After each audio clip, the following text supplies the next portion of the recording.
भारतीय विचार मंच नागपुर महानगर के माननीय अध्यक्ष, महिला आयाम के की जो प्रमुख अध्यक्षा जी, उप प्रमुख अंजलि जी, महानगर के संयोजक सुनील किकर जी, जो इस कार्यक्रम में आए हुए सभी भाई बहनों, सबको नमस्कार। प्रज्ञा प्रवाह या भारतीय विचार मंच की भूमिका, रोल, इसके बारे में प्रतीक्षा जी ने शुरुआत में कुछ बातें बताई। तो इन ब्रीफ प्रज्ञा प्रवाह या विचार मंच का उद्देश्य स्पष्ट रूप में हमारे सामने रख चुके हैं। इसके बारे में ज्यादा बात करने की जरूरत नहीं है। एक बात हम सबको मालूम है, एक वैचारिक संघर्ष, वो शब्द आप माने न माने, लेकिन वो सच है, एक वैचारिक संघर्ष चल रहा है। भारत के खिलाफ दो प्रकार, भारत के खिलाफ काम करने वाला एक ग्रुप और भारत की रक्षा के लिए काम करने वाले एक ग्रुप। इसको दूसरे प्रकार से अगर परिभाषित किया है तो भारत संबंधित अभारतीय दृष्टिकोण रखने वाले लोग और भारत संबंधित भारतीय दृष्टिकोण रखने वाले लोग। इसको वामपंथी और दक्षिणपंथी ऐसा ग्रुप बनाना है क्या, पता नहीं मेरे को। वामपंथी तो ठीक है, वामपंथी वो स्वयं बताते हैं, लेकिन एक बात तो पक्की है, हम दक्षिणपंथी नहीं हैं। ऐसा डिवाइड करने की जरूरत नहीं है। मैंने मनमोहन जी हमेशा कहते हैं, अगर आपको किस पंथ की जरूरत है तो वामपंथ और रामपंथ कर दीजिए। हम तो रामपंथी है, नहीं तो राष्ट्रपंथी है, भारतपंथी है। क्योंकि ये division itself is a colonial construct. ये लेफ्ट और राइट, ये डिविजन भी इंग्लैंड के वहां के राजा या रानी के बाएं साइड में बैठे हैं क्या, राइट साइड में बैठे हैं क्या लोग। सामान्यतः राइट साइड में सत्ताधारी बैठे हैं, लेफ्ट साइड में विपक्ष के लोग बैठे हैं। इसलिए और ये लेफ्ट और राइट का ये डिवीजन है ना, मैं इसलिए अभी जो इसके बारे में बताया, इसलिए मैं इसको ये नहीं आलोचना नहीं कर रहा हूं। जाने अनजाने हम उन्होंने जो बनाया हुआ एक जाल में फंस जाते हैं। ये भी एक वैचारिक आक्रमण है, शब्दों के खेल। अगर आप लेफ्ट का अर्थ क्या है ऐसा डिक्शनरी ढूंढ लिया है तो अपने आप हो जाएंगे नए बात बताने वाले, लिबरल थॉट रखने वाले, परिवर्तन के लिए सोचने वाले, नया परिवर्तन। ये सब इतना पॉजिटिव अर्थ है, स्वयं तो नेगेटिव है, नेगेटिव है, वो लोग नकारात्मकता के प्रतीक है। लेकिन डिक्शनरी में शब्द का अर्थ अगर देखा है तो it's all about positive things, liberal, equality और नया सोच रखने वाले, नोवेल बातें रखने वाले, ऐसे लोग हैं, इनोवेशंस का लोग है। अगर आप राइट का अर्थ देखा है तो इस सभी का उल्टा, यानी इलिबरल, दथियानुसी, परिवर्तन के लिए तैयार नहीं है, स्टेटस कोइस्ट, यानी जो कुछ चल रहा है उस प्रकार से ही चलना चाहिए, इसमें कुछ परिवर्तन आने की आवश्यकता नहीं है, ऐसा करने वाला। उस प्रकार का राइटिस्ट है क्या हम, वो हम सोचना चाहिए। उस प्रकार का राइटिस्ट बिल्कुल हिंदू धर्म ऐसा नहीं है। हिंदू धर्म हमेशा परिवर्तन करते आगे बढ़ने वाला है। इसलिए सर्वपल्ली राधाकृष्णन जी जब हिंदुत्व का जो डेफिनेशन दे रहे थे उस समय उन्होंने बताया, हिंदुत्व और हिंदू धर्म is not a position, it's a movement. It's not in way it's not a product, it's a process. It is not a fixed revelation, it's an ever growing tradition. ऐसा कहा है। यानी किसी पोजीशन नहीं है, मूवमेंट है, कहीं पर रुका नहीं है।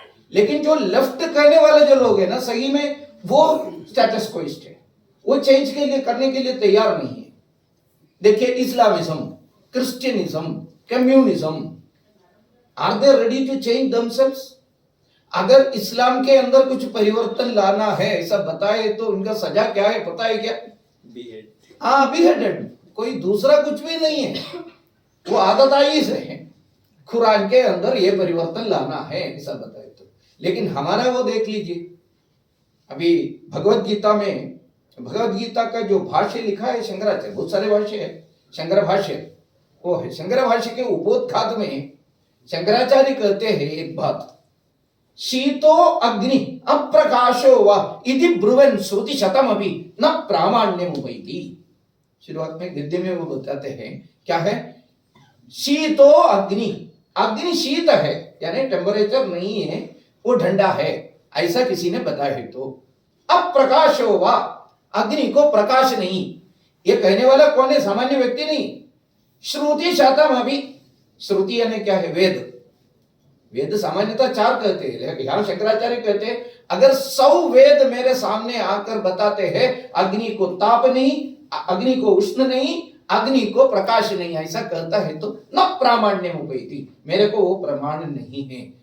यहाँ वेद को फॉलो करने वाले लोग इतना कठोर शब्द में शंकराचार्य वेद के खिलाफ बताए क्या? ऐसा लगेगा वेद हमेशा ऐसा नहीं कहने वाला है। लेकिन शंकराचार्य कहते हैं अगर वो ऐसा बताते हैं तो भी it is not a rule for me, it is not acceptable for me, so this is the tradition. इसलिए सर्वपल्ली राधाकृष्ण ने बताया it's not a fixed revelation. किसी गुफा में बैठे हुए एक प्रॉफिट को एक रेवलेशन आ गया है, और रेवलेशन यानी अंदर से वो एक नया लाइट आ गया। नया लाइट कौन लाया? ईश्वर ने लाई। ईश्वर ने किसी थर्ड व्यक्ति को भेजा है। ईश्वर ने, ऐसा है ना, ईश्वर ने किसी एक व्यक्ति को एजेंट के रूप में भेजा है। ईश्वर स्वयं नहीं आते हैं। लेकिन हमारे यहां क्या है, किसी अच्छे काम करने वाले व्यक्ति को हम ईश्वर ऐसा मानते हैं। We are making each one. Swami Vivekananda ji 1900 में उनका एक भाषण है। वो भाषण वाशिंगटन में,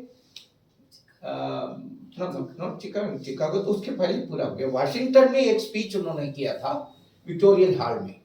वो हॉल का जो स्पीच था, टीचर्स, द वर्ल्ड टीचर्स, ऐसा।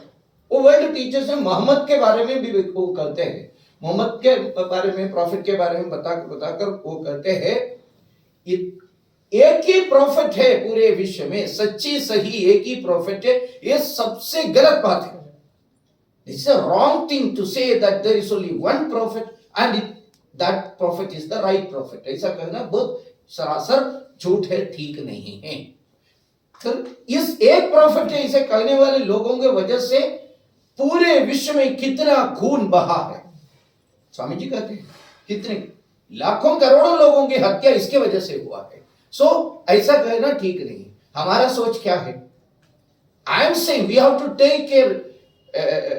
एक शपथ लेना चाहिए आज, ऐसा उन्होंने एक resolution, we have to take a resolution that I will become the prophet. मैं प्रॉफिट बनूंगा। I will become the child of the light. प्रकाश के पुत्र मैं बनाऊंगा। क्यों प्रकाश के पुत्र? मैं स्वयं प्रकाश बनाऊंगा, मैं स्वयं ईश्वर बनाऊंगा। ऐसा प्रतिज्ञा, एक संकल्प लेकर आगे बढ़ना चाहिए। ऐसा हिंदुत्व के महत्व है, ऐसा बताते हैं। ये सब आधारहीन नहीं कहा है। मैं शंकराचार्य के बताया, स्वयं श्री कृष्ण जी के बारे में देख लीजिए। श्री कृष्ण भगवान के जो कालखंड में, हमारे जो भारत के प्राचीन काल में, एक जमाने में ऐसा एक विश्वास था, इंद्र पूरे बारिश देते हैं। ये पूरे बारिश पानी देने वाला कौन है? इंद्र। इसलिए इंद्र को पूजा करना है। That was the belief. भगवान ने क्या कहा? इंद्र को पूजन करने की आवश्यकता नहीं है। एक प्रकार से प्रेजेंट ट्रेडिशन को तोड़ने का उदाहरण। इंद्र को पूजा करना, अगर आप किसी को पूजा करना है तो आपका डिपार्टमेंट है साइंस, और अगर किसी को पूजा करना है तो पूजा करिए गोवर्धन पर्वत को, क्योंकि गोवर्धन पर्वत जो हवा में आ रहे क्लाउड्स को, मेघ जाल को रोक कर पानी पानी, आज के साइंस उन्होंने बताया उस समय, और बताया अगर आप किसी को पूजा करना बारिश के कारण, बारिश के लिए ऐसा है तो गोवर्धन को, उसको लेकर इंद्र के खिलाफ इतना युद्ध ये सब हुआ है, आप सभी को मालूम है। फॉर इट शोज आवर इतना जबरदस्त परिवर्तन के लिए नए से और नया चीज के ऊपर, अच्छे चीजों से और अच्छे चीजों के तरफ हमारा जो परिवर्तन ऐसा नहीं है, बुरा से अच्छा ऐसा नहीं है, गुड से ज्यादा अच्छा गुड। स्वामी जी का दूसरा एक प्रयोग है। ये सब एकदम अनोखा चीजें हम पूरे विश्व को दिया है। Our process, our progress is from good to more good, not bad from good. We are not considering anything bad, सभी में सच्चाई है, सही है। So this is our thought. इस थॉट को इन लोगों ने बनाए हुए डेफिनेशन के आधार पर हम क्यों इस्म बनाना है? इस्म आपको मालूम है, अभी जो हिंदुइज्म, हिंदुइज्म कहते हैं। I have tried my level best to a small extent to analyze that particular discussion about ism and त्वा। हम क्या कहना है, हिंदुत्व कहना है क्या, हिंदुइज्म कहना है क्या? इज्म यानी क्या है? सिंपल टर्म पर अगर देखा है तो एक क्लोज्ड बुक ऑफ थॉट, विचार का पूरा, विचार करके पूरा किए हुए एक पुस्तक, किताब। उस किताब से आपको किसी एक पॉइंट भी आप निकाल नहीं सकते हैं, एक फुल स्टॉप भी नया जोड़ नहीं सकते हैं। That is not as ism. It is not representing fully, it is only a part. ये है लैटिन में इजोम, ग्रीक में इजेम, ऐसा कहने वाला शब्द से अंग्रेजी आ गया है इज्म, आईएसएम। इसका अर्थ वही है। It can not be joined together with Hindu, because Hindu is not a thought which is किसी व्यक्ति पहले विचार करके पूर्ण किए हुए थॉट नहीं है। It is growing head, it is a growing, ever growing tradition. ऐसा है हिंदुत्व, भारतीय विचार, हमारे एकात्म मानव दर्शन का मूल बात ये है। लेकिन क्या हुआ, अभी बहन जी ने जो बताया, बीच के कालखंड में हम भूल गए इसके बारे में, हम भूल गए। हम किसी को ऐसा गाली देने से काम नहीं चलेगा।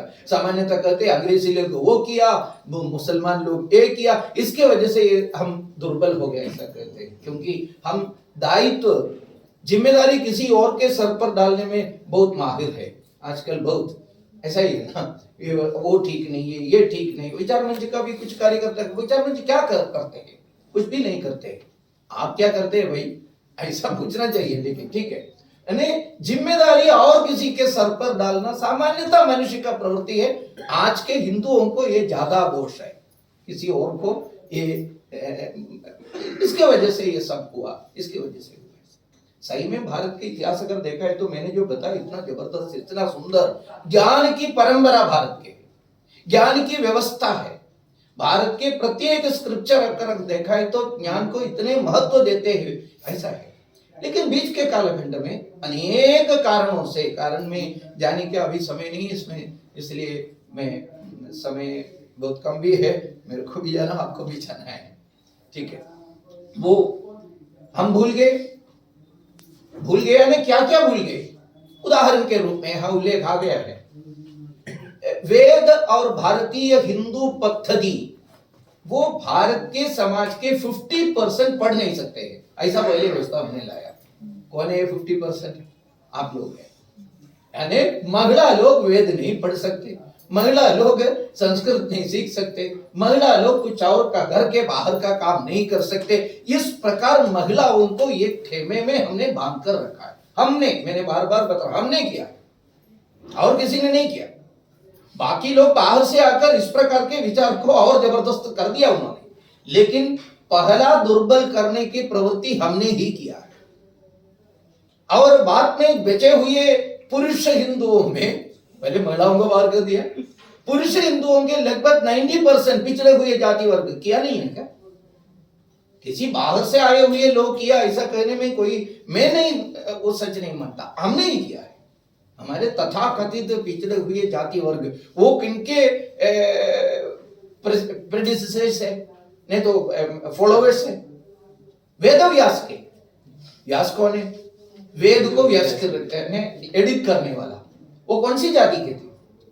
अगर जाति कहना है तो हमारे यहाँ के विश्वास के आधार पर माता के द्वारा जातियां थे, सामान्यतः इन जनरल माता के। ऐसा है तो वेद व्यास कौन सी जाति का है? मछुआरे कम्युनिटी का है, फिशरमैन, एक फिशर वुमन के पुत्र थे। वाल्मीकि कौन से जाति? जाति भी समझ में नहीं आते, एक निषाद या पंचम वेद का व्यक्ति है, कानन में काननवासी थे। ऐसे व्यक्तियों के द्वारा बनाया हुआ, नहीं तो हम मानते हैं रामायण और महाभारत जब तक रहेंगे तब तक भारत रहेंगे, तब तक हिंदुत्व रहेंगे, ऐसा कहते हैं। इतना आधारभूत ग्रंथ है, वो देने वाला व्यक्ति कौन है? सो कॉल्ड बैकवर्ड कम्युनिटी के लोग हैं। ऐसे लोगों को भी अन्य अन्य कारणों से, कुछ लोगों को लगा जो कुछ मैंने कमाया है मेरे वेद के व्युत्पत्ति के कारण, ज्ञान के कारण, राजा ने दिया, मंत्री ने दिया, सब कुछ देकर मेरे पास कुछ पैसा आ गया, ये मेरे पुत्र को मिलना चाहिए। पुत्र बेवकूफ है, मंद है, कुछ मालूम नहीं, फिर भी बताया जन्म से जाति ट्रांसफर हो जाएगा, कर्म से नहीं। इसके लिए कुछ और नियम बनाना चाहिए था कुछ लोगों को, इसलिए उस प्रकार का नियम डाला है। ऐसे प्रक्षिप्त हमारे दर्शन ग्रंथों में, हमारे आधारभूत ग्रंथों में डाला है। इसलिए मैंने बताया वी आवरसेल्फ ऑफ डेबिलिटेट अस, हमको दुर्बल करने का काम हमने ही किया है, और इस दुर्बलता को दुरुपयोग करते हुए इसको और जबरदस्त करने में बाहर से आए हुए लोगों ने खूब काम किया। बहुत आसान था, जाति के आधार पर अलग अलग था। समाज के महत्वपूर्ण शक्ति, पुरुष को शिव बनाने वाला शक्ति कौन है? वो महिला ही है। शिव शक्तिया युक्तो सकल शक्ति प्रभवितुम, ऐसा हमारे यहाँ के आधारभूत ग्रंथ है। ग्रंथ में कहते हैं देवी की शक्ति के कारण ही शव शिव बन जाते हैं। केवल पुरुष को शिव बनाते नहीं है, शव शिव बन जाएगा। शव शिव कब बन जाते हैं? शव के शा अक्षर के इधर एक स्त्रीलिंग के स्वरूप के रूप में ये आने के समय, यानी शक्ति साथ में आने के समय, even dead body will become Shiva, that is our thought. शक्ति सहित में शिवम शिवम, शक्ति विहीनम शवम शवम, this was our thought. Bharat के प्राचीन काल के शक्ति के कारण अगर देखा है तो भी ये समान रूप में आदर देने वाले महिला पुरुष सब जाति वर्ग के लोग एक साथ रहे, लेकिन बीच के कालखंड में नष्ट हो गए। और इसको और दुर्बल करने में बाहर से आए हुए लोगों ने भी काम किया, बहुत काम किया। बीच बीच में अपने विचारधारा के लोगों ने इसको स्ट्रॉन्ग करने के लिए कोशिश किया है, बहुत सारे लोगों ने। खास तौर पर हम स्वतंत्रता के 75 साल आयोजन करने के समय हमने हम लोगों ने सब मिलकर बहुत रिसर्च करते हुए भारत के स्वतंत्रता संग्राम में समाज के सब क्षेत्र के लोग भाग लिए हुए, ऐसा हमको मालूम हो गया। लेकिन हमारे हिस्ट्री में इसका बहुत सारे स्थान नहीं था। इंग्लिश लोगों ने लिखकर हमको समझाने के लिए कोशिश किया। सामान्यतः भारत के स्वतंत्रता संग्राम प्रिडोमिनेटली मेल ओरिएंटेड है, पुरुष लोगों ने किया, महिलाओं के लिए कोई योगदान नहीं, ऐसा हमको सिखाया। दूसरा उन्होंने सिखाया इट इज प्रिडोमिनेटली एक north Indian affair. North India कहने के समय महाराष्ट्र को भी थोड़ा गर्व आते हैं, लेकिन मैं सामान्यतः पूछते बेचारे मैं केरल से हूं, मैं क्या करूं, मैं भारत का हिस्सा है क्या या नहीं। लेकिन वो लोग कहते हैं स्वतंत्रता संग्राम it was a predominantly north Indian affair. फिर क्या कहते हैं, स्वतंत्रता संग्राम को नेतृत्व करने वाले लोग कौन है? वो सामान्यतः सवर्ण लोग हैं। मुझे मालूम नहीं यहाँ कितने सवर्ण लोग बैठे हैं, अवर्ण लोग बैठे हैं। निश्चित रूप में सवर्ण लोगों को अच्छा लगता है, क्या भारत का स्वतंत्रता भी हमने दिलवाया। अवर्ण लोग को क्या लगेगा? सो कॉल्ड बैकवर्ड कम्युनिटी, बहुत एक इंफीरियरिटी कॉम्प्लेक्स आ जाएगा। We have got any nothing to do with this Bharat के स्वतंत्रता संग्राम, बिकॉज़ हिस्ट्री सेज दैट सवर्ण लोग, दैट आल्सो शहर केंद्रीकृत, शहर दिल्ली, मुंबई, नासिक ऐसे जगह से संघर्ष हुआ था।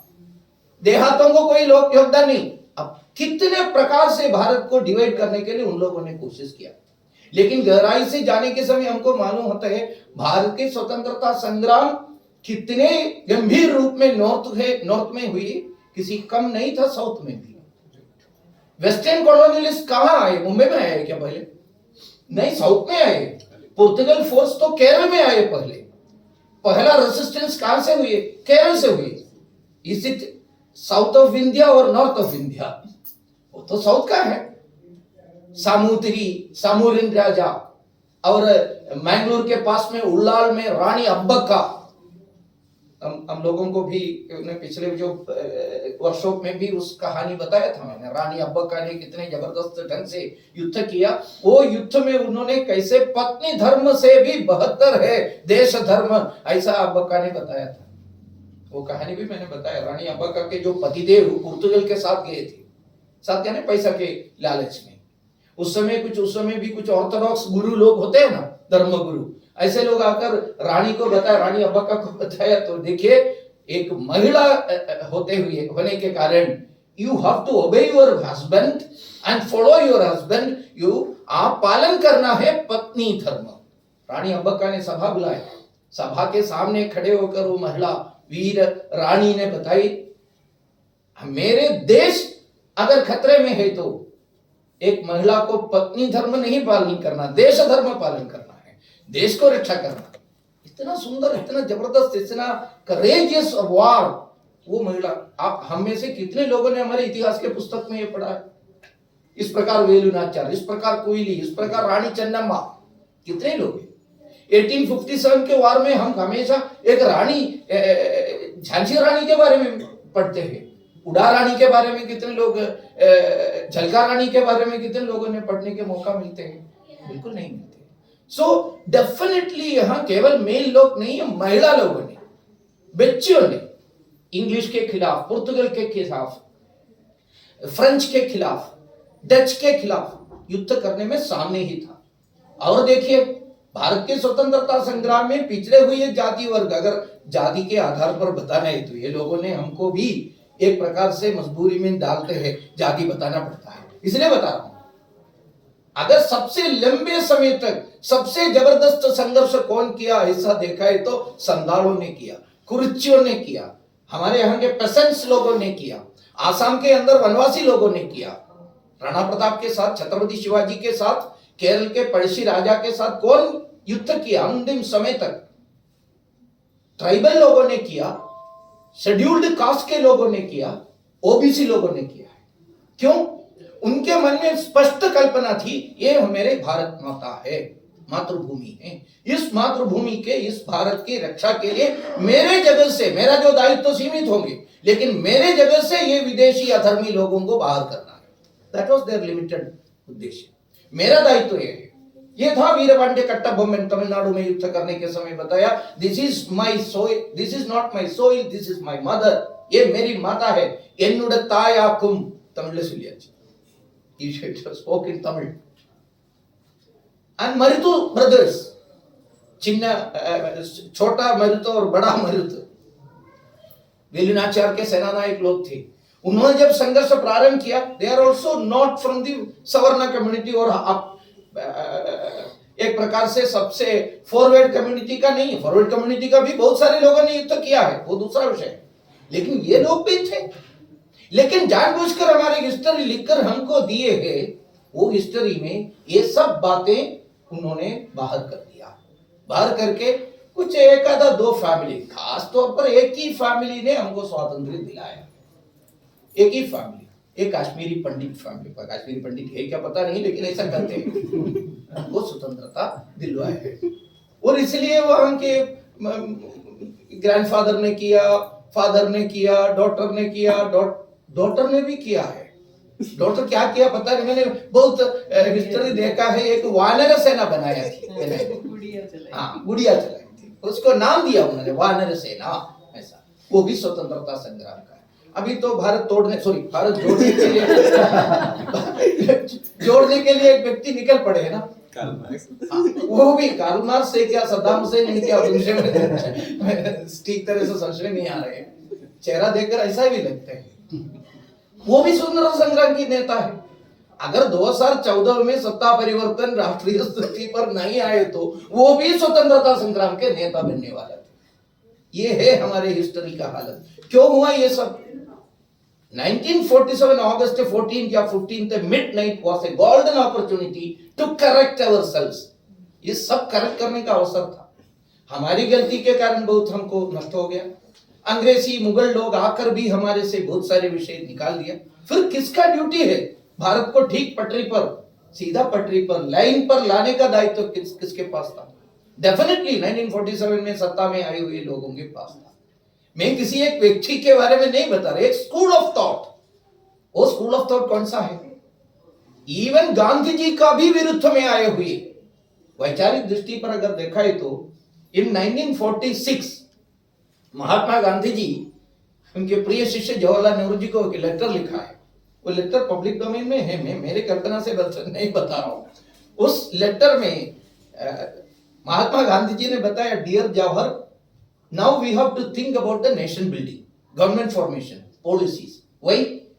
Britain has taken a decision in principle that colonies are to be freed. In principle उन्होंने तय किया है भारत सहित कॉलोनियल नेशंस को स्वतंत्रता देना है। ये उदारता नहीं है, उनके फेवर नहीं है, उनको सत्ता चला नहीं सकते थे। सेकेंड वर्ल्ड वॉर के बाद इतना कष्टदायक स्थिति में पहुंची गया Britain, they were not able to run this vast empire, so they have decided to give us freedom. Gandhi ji इसको उल्लेख करते हुए बताया नेहरू जी को, now it's our duty to think about our future plan, future policy, हमारी इकोनॉमिक पॉलिसी, हमारी industrial policy.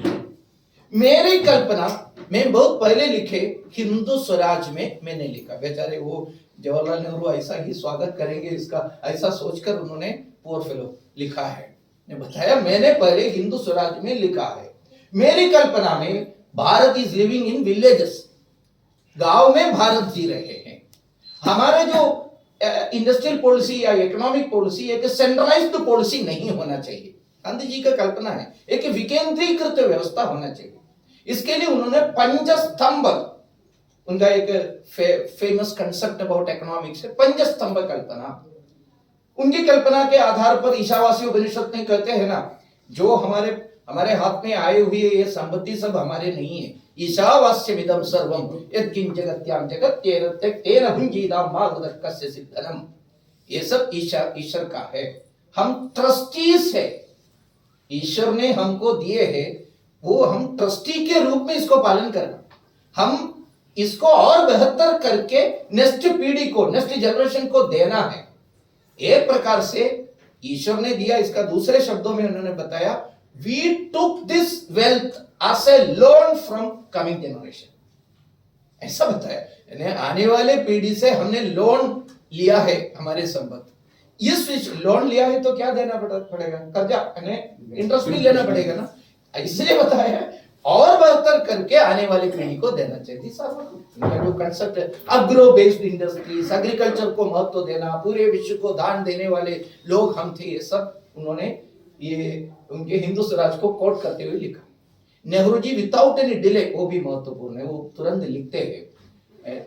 Very next day उन्होंने reply दिया, माय डियर बापू, आपने जो बताया वो सब बातों के बारे में मैंने पहले ही सोचा था, मेरे को कोई शक नहीं है, आपने जो बताया ये सब देखिए अनुसी बातें हैं, ये होने वाला चीज नहीं है। हिंदू स्वराज उसी समय मैंने पढ़ा है वो पुस्तक में आपने जो बताया है वो भारत को पीछे ले जाएंगे। आपने आपके लेख में, आपने लेटर में बताया, this Hindu Swaraj has been approved by Congress. No, an emphatic no, इसको अप्रूव नहीं किया है हम लोगों ने।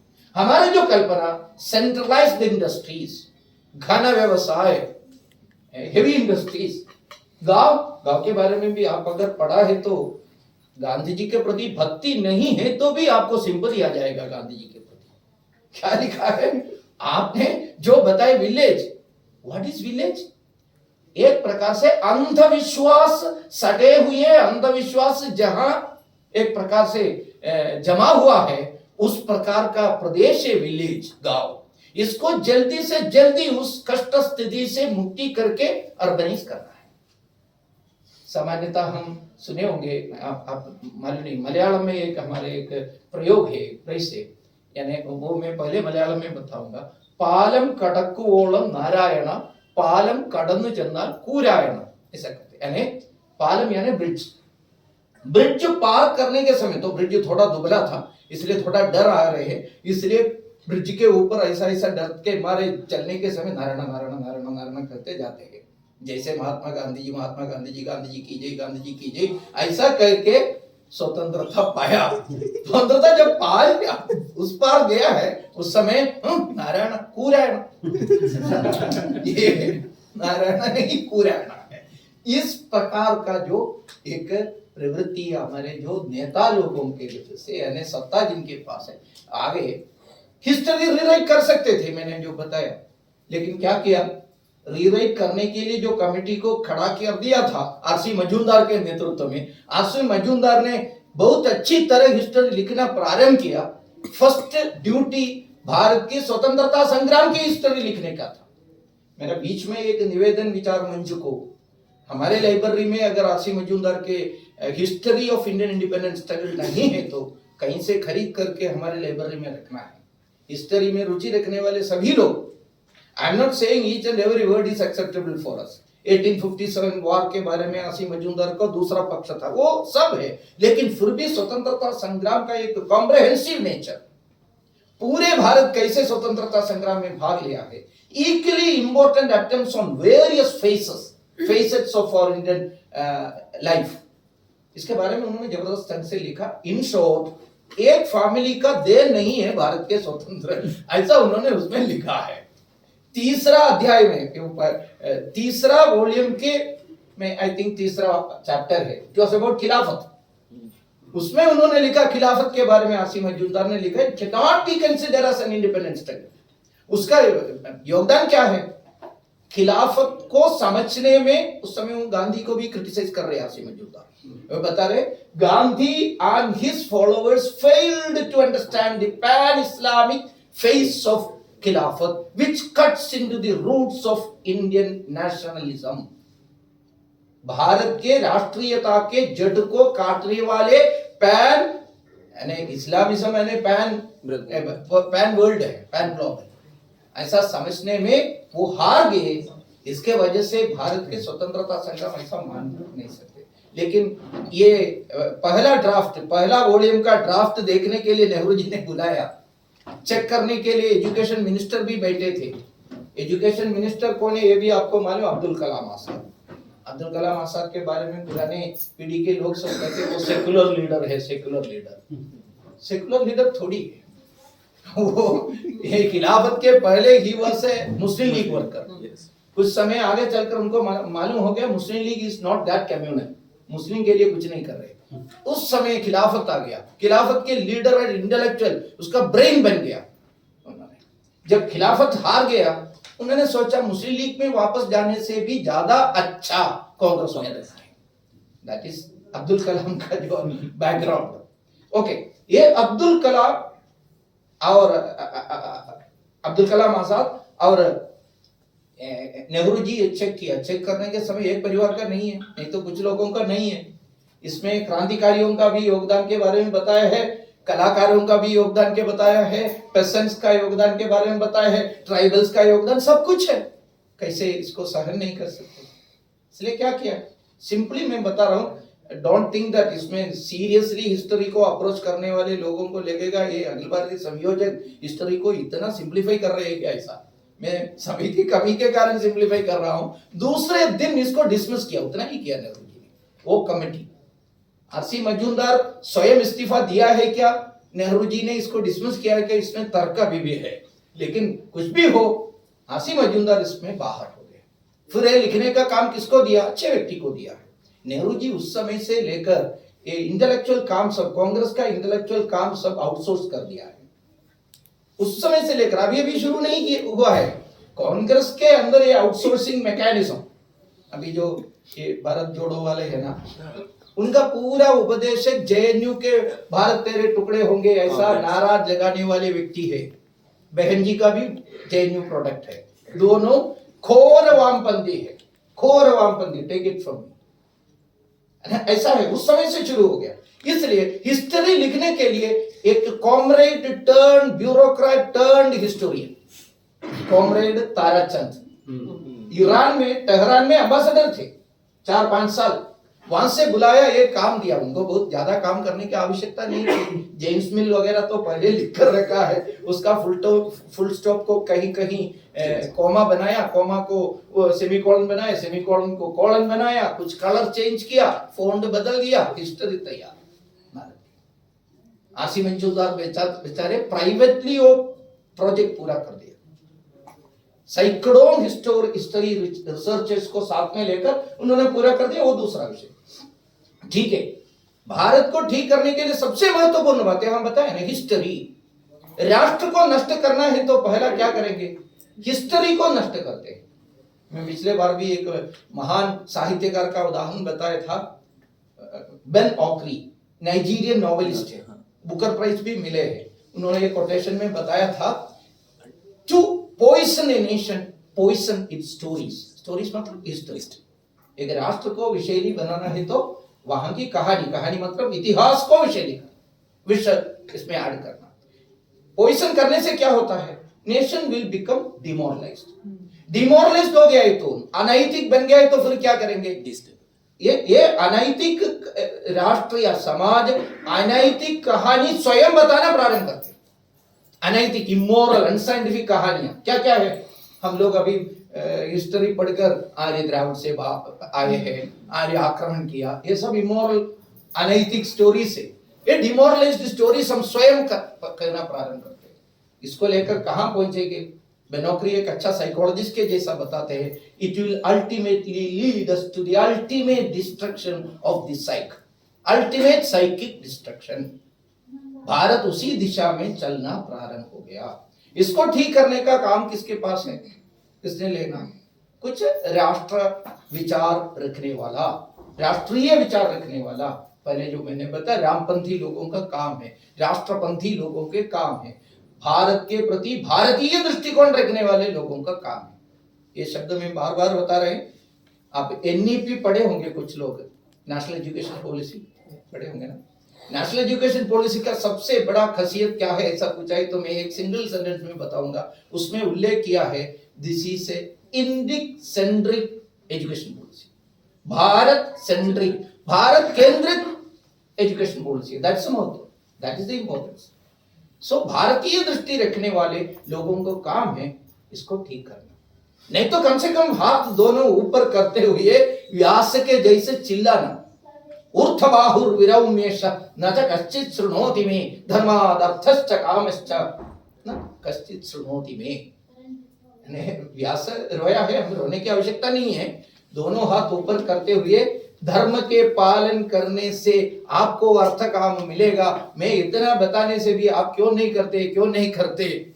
न च कश्चित् शृणोति मे, ऐसा बताया। उस प्रकार हम हमेशा ये बताना प्रारंभ करना है। प्रज्ञा प्रवाह या भारतीय विचार मंच का काम जरा आवाज उठाना है। होने दो, हमको क्या है, ऐसा करके साक्षी बनकर बैठना नहीं। साक्षी बनकर निष्पक्ष है, हम तटस्थ है, ये कहना महापाप है।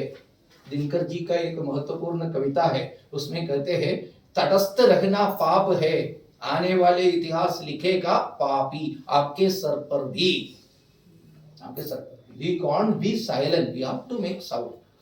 आजकल ये नारा सब इतना उच्च स्वर में सुनते हैं, वो संज्ञा ज्यादा है इसलिए क्या? बिल्कुल नहीं। जेएनयू से इतना उच्च आवाज में हम नारा सुनते हैं, अफसल हम जर्मिंदा है, तेरा कातिल जिंदा है। अफसल हम जर्मिंदा है, क्यों जर्मिंदा है? आपके कातिल, आपको हत्या करने वाले व्यक्ति अभी भी जिंदा है, उनको हत्या करना चाहिए। कौन कौन है हत्या करने वाले लोग? नरेंद्र मोदी है क्या? हाँ, डॉक्टर अडगेवार भवन में बुला के मोहन जी ने हत्या किया है क्या? इनको नहीं, इनके सुप्रीम कोर्ट ने किया है। सो फर्स्ट अक्यूज्ड कौन है इनके लिस्ट में? Supreme court. सुप्रीम कोर्ट इनको सजा दिया, कैपिटल पनिशमेंट दिया। फिर उन्होंने क्या किया? राष्ट्रपति के पास क्लेमेंसी एप्लीकेशन दिया। महामहिम राष्ट्रपति जी ने भी उसको नकारा। दैट मीन सेकंड कौन है? राष्ट्रपति। प्रणब कुमार मुखर्जी या कोई, वो नाम नहीं महत्वपूर्ण, राष्ट्रपति पोजीशन। ये दोनों को ये काम करने का प्रेरणा कहां से मिले? ऑन विच बेसिस से किया? कॉन्स्टिट्यूशन।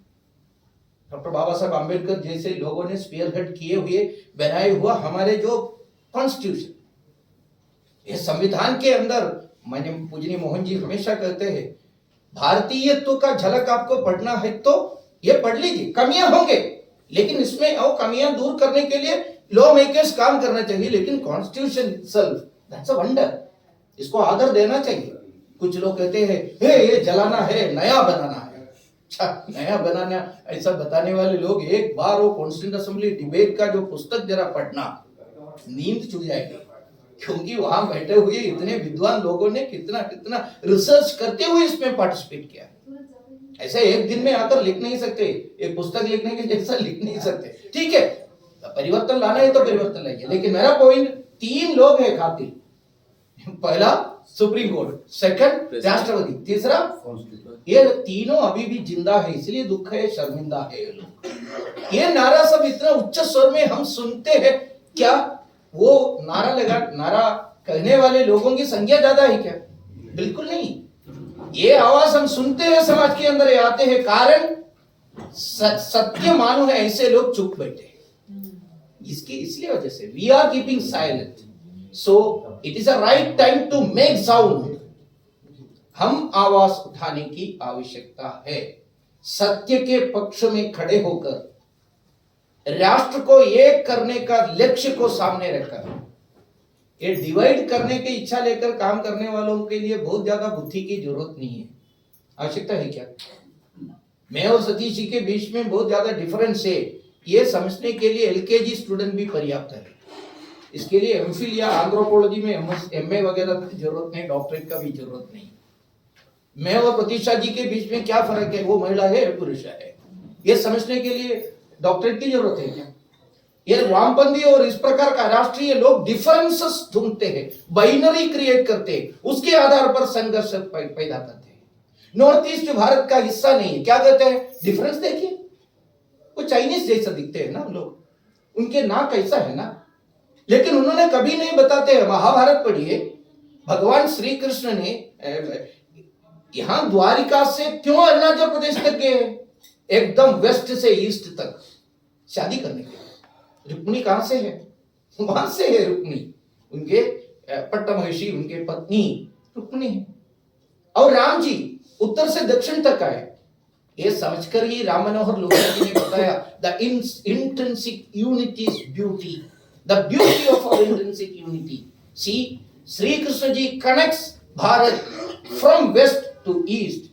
श्री रामचंद्र महाप्रभु, कहने वाला कौन है? आपको लगेगा गुरुजी गोलवलकर है, नहीं, Ram Manohar Lohia the famous socialist, वो बताते हैं Ram ji connects north to south and Shankar is present in each and every stone in our land, each and every particles of our land।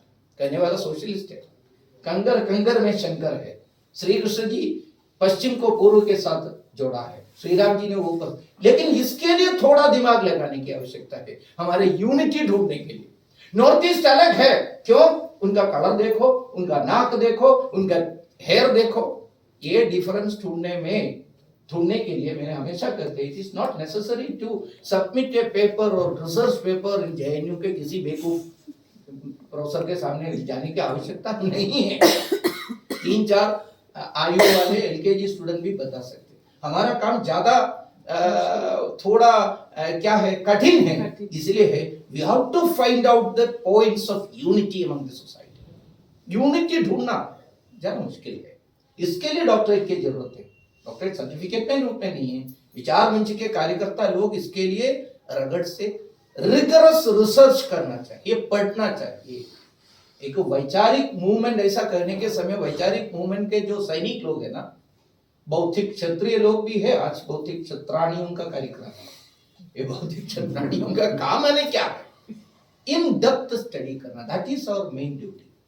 यहाँ कैसे मैं महिलाओं की भूमिका केवल बताऊंगा, पुरुष भी बैठे हैं इसलिए, लेकिन एक बात तो ये रिसर्च सही ढंग से करने के लिए ज्यादा आसान मैं बताऊं, क्योंकि कंसंट्रेशन एंड अटेंशन साइकोलॉजिकल तरीके से भी देखा है तो ज्यादा डिस्ट्रैक्शन नहीं है। कंसंट्रेट करने लायक लोग तो हमारे बहन लोग हैं, आपको ज्यादा कर सकते हैं।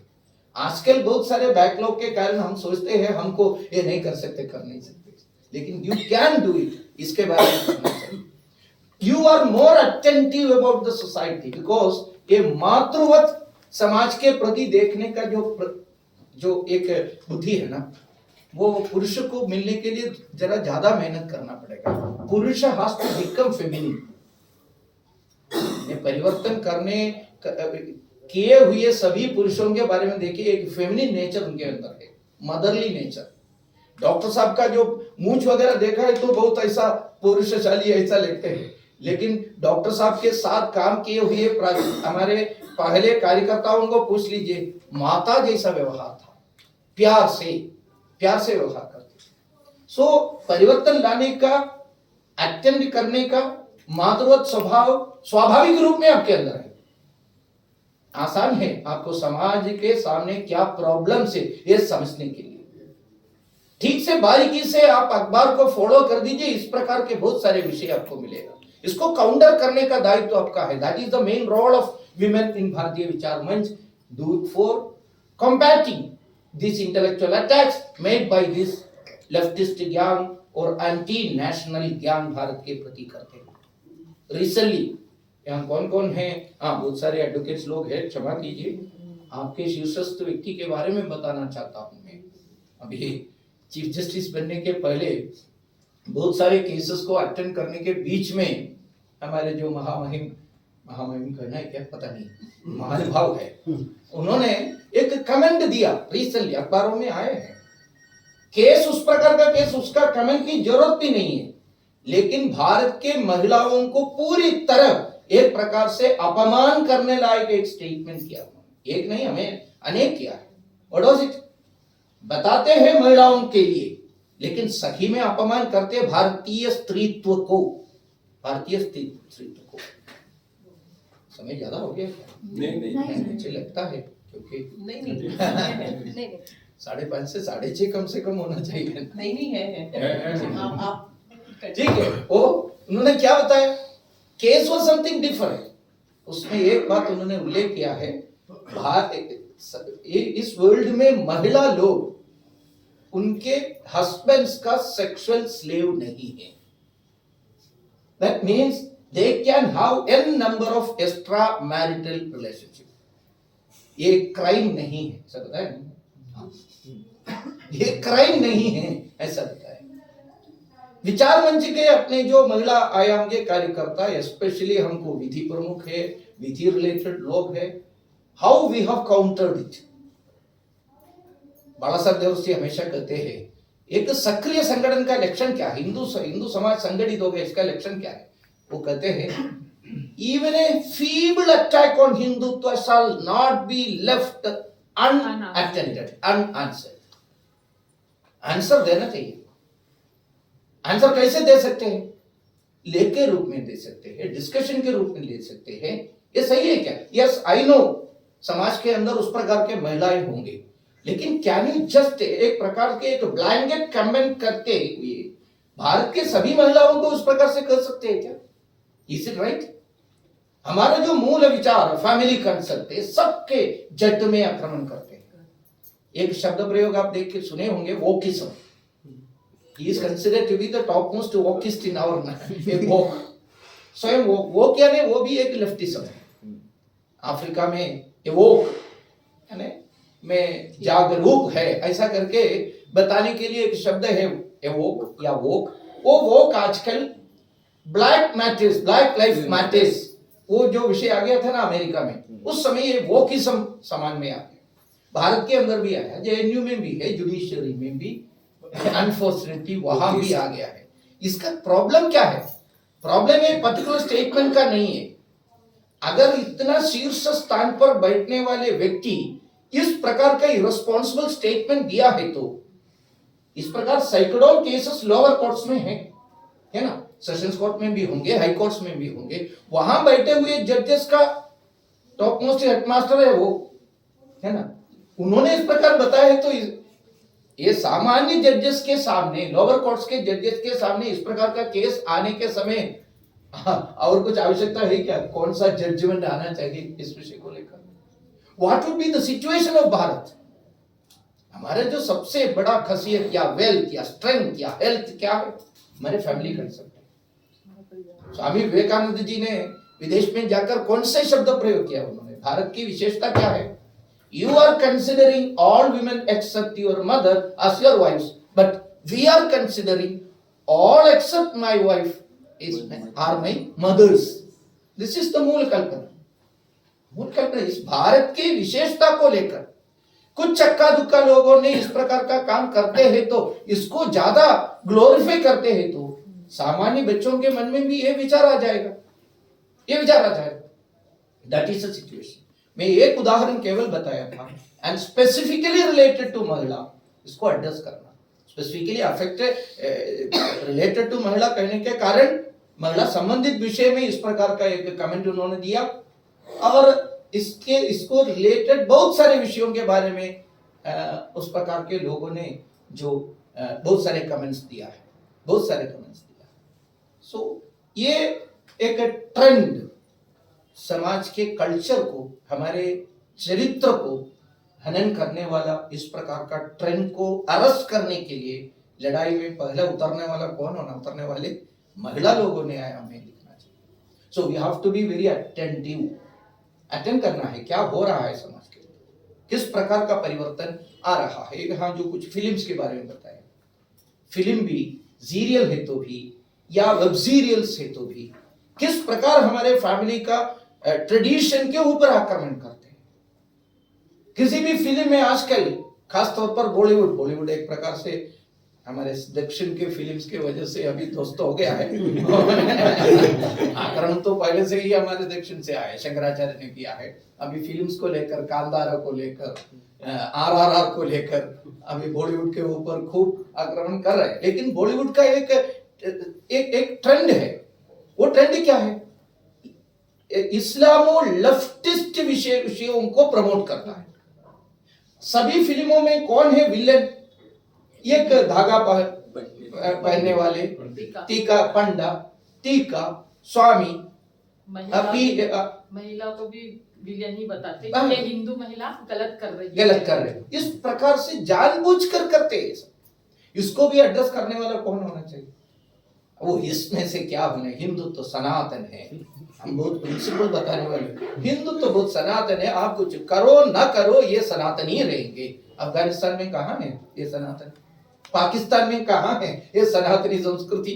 कश्मीर में अभी तो इस गवर्नमेंट के वजह से वापस आ रहे, लेकिन कहाँ थे ये? बांग्लादेश में कहाँ? क्या हुआ वहां भी सनातन संस्कृति थी। वेद जहां जन्म हुआ वो वेद का सिंधु नदी कहां से बहते हैं आजकल? कहां है?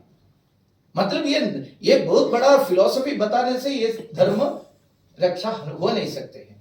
हम दो हथियार लेकर लड़ाई के लिए जाने के लिए मैं नहीं बता रहा हूं। पेन हथियार है तो आपके जुबान, आपका टंग, आपके विचार करने का प्रक्रिया, कार्यक्रम संगठित ऑर्गेनाइज करने का आपका क्षमता को उपयोग करना, इसके खिलाफ एड्रेस करना।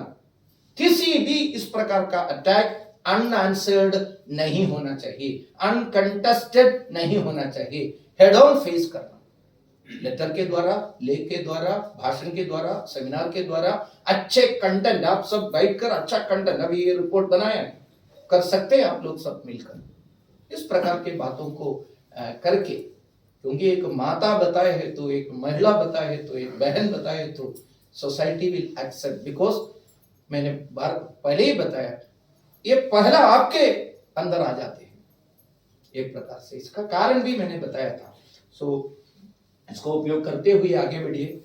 बहुत अच्छा हो गया। अभी इस बार अखिल भारतीय बैठक में महिला आयाम के प्रमुख लोगों को भी बुलाया था और महिला आयाम के विशेष बैठक भी हुआ जोधपुर में।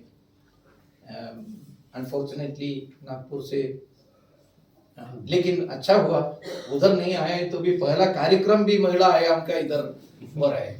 जोधपुर में नहीं आया तो भी बहुत अच्छा। सडनली किटकरी जी के द्वारा, नहीं तो सुभाष लोगे जी ने बताए होंगे, हाँ हमारे महानगर संयोजक सुनील जी ने बताए होंगे इस प्रकार का विषय। अच्छा हुआ ये कार्यक्रम किया। और मेरा जो सजेशन है, इस प्रकार का बहुत सारे कार्यक्रम आने वाले समय पर भी करना चाहिए। कार्यक्रम ये तो भूमिका के बारे में, पर्टिकुलर विषय को लेकर चर्चा करना चाहिए। हमारे यंग सिस्टर्स है, MA, MSc, post graduate research करने वाले, ऐसे महिलाओं के लिए कार्यक्रम करना है। वो कार्यक्रम में ऐसा भी एक तय करना आप लोग, यहाँ के महिला आयोग के कार्यकर्ता लोग, उस कार्यक्रम का पूरा आयोजन आप ही करना चाहिए। अभी आज तो किया है उस प्रकार, इसका संचालन भी आप लोगों ने करना, केवल संचालन भी नहीं।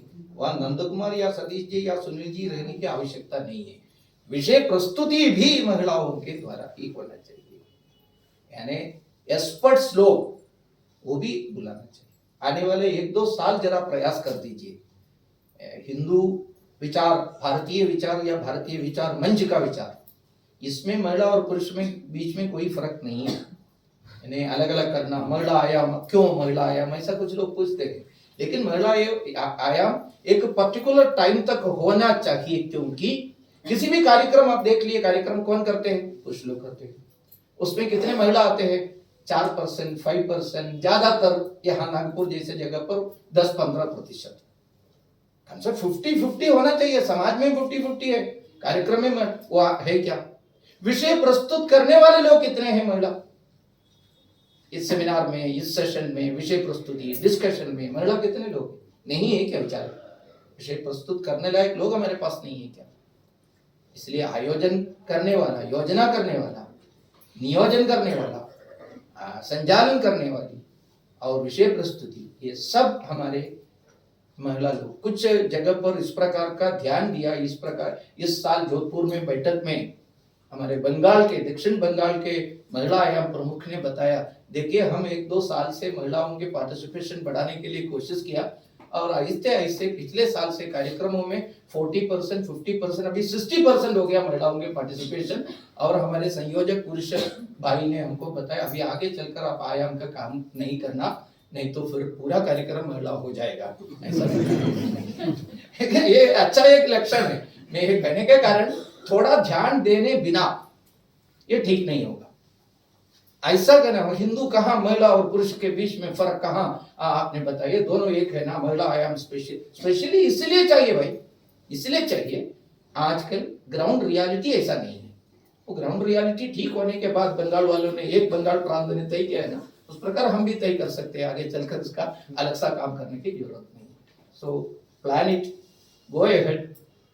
मान लीजिए यहाँ संघर्ष हो रहा है, एक बहुत बड़ा इंटेलेक्चुअल वॉर हो रहा है, that's in between the forces which are considering this Bharat, looking this Bharat, analyzing this Bharat with an अभारतीय दृष्टिकोण और भारत को भारतीय दृष्टिकोण से देखने वाले लोगों के बीच में संघर्ष है। त्यागी मल्होत्रा एक ग्रुप को break India brigade and make India brigade ऐसा करते हैं। मेक इंडिया ब्रिगेड हम लोग यूनाइट करना, हमेशा वोट ढूंढना, वो लोगों को बहुत आसान है ना। किसी के साथ कोई जिम्मेदारी नहीं है तो इधर आक्रमण करना, कुछ बॉम्ब फेंक सकते हैं, लेकिन बॉम्ब फेंकना चाहिए, लेकिन मेरा वो बेटे है, मेरे माता बेटे है, मेरे बहन बेटे है, मेरे ऐसे लोग बॉम्ब नहीं फेंकेंगे, है ना। उन लोगों को कहीं पर फेंक सकते हैं, इसलिए उनका काम बहुत आसान है। हमारे लिए बहुत, अगर किसी को खत्म करना है तो भी चुन चुन के करना पड़ेगा। सो हमारे काम जरा ध्यान पूर्वक करने लायक काम है, इसलिए ज्यादा प्रयास करना, ज्यादा एफर्ट लेना। बात रिपीट हो रहा है मैंने, रिगरस रिसर्च होना, कंटेंट जनरेशन होना, संख्या भी ज्यादा से ज्यादा अच्छे रिसर्चर्स को, अध्येताओं को हमारी टीम में जोड़ना। नमस्कार, वंदे मातरम। धन्यवाद नंदकुमार जी। कार्यक्रम के अंतिम